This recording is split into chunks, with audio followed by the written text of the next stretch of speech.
Hey, what is up everyone? Welcome back to our YouTube channel. So for today's video, I'm going to teach you how you can easily erase your QuickBooks Online data.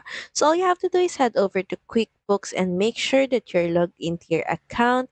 Next is just head over and click on the settings icon, then click on account and settings. From the account and settings page, just click on billing and subscription.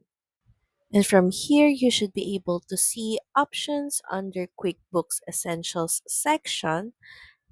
And in order for you to remove or clear all of your QuickBooks Online data, you're going to need to click on Cancel Subscription.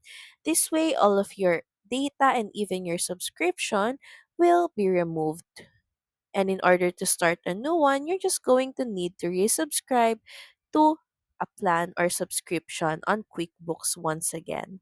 So that's pretty much it. Thank you very much for watching this video. I hope that you find this video helpful. And if you do, please don't forget to like, share, and subscribe to the channel. Now we'll see you again on the next one. Bye!